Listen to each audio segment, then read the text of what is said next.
All right, joining us now, Nigel Farage. Nigel, welcome back to the programme.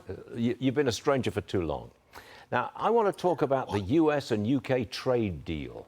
Has the special relationship between our two countries, has that been restored by this trade deal?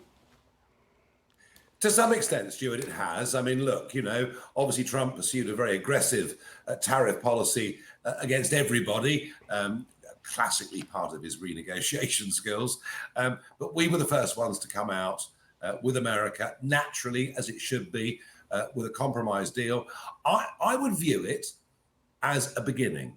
I would view it as a foundation.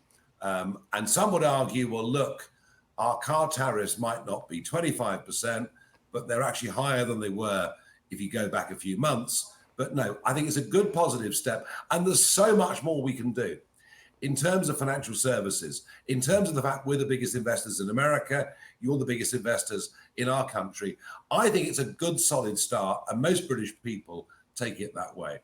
Now, you took Britain out of the European Union. They're separate now, and they're negotiating. You did well. And they are negotiating with President Trump. They're supposed to be playing tough. How do you think those negotiations, Trump, EU, how's it going to work out? Well, as Trump himself said, the only reason that Britain got the deal it got is because we did vote for Brexit and get back the independence of everything, our borders, everything, and of course, trade negotiations. So yes, I was the champion for that for many, many years. Donald Trump does not like the European Union at all. In fact, he's probably even more Eurosceptic than I am.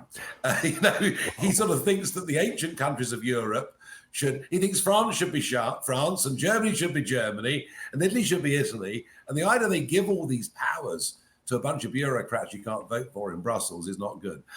I would say that the compromise with China, albeit it's a cooling off period, but no, I think the EU are the ones that are going to have the toughest time with Trump.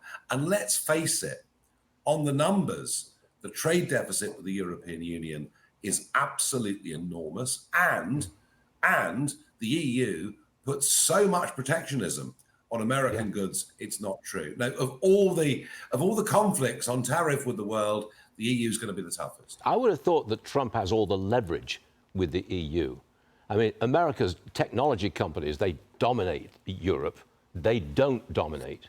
I mean, I would have thought we've got the leverage here. What say you? Oh, I agree with you. And also, don't forget that for the European car makers, without America, I mean, they would literally all go out of business. So economic logic kicks in here. No, Trump has got all the cards. My guess is he's going to drive a very hard bargain with the EU.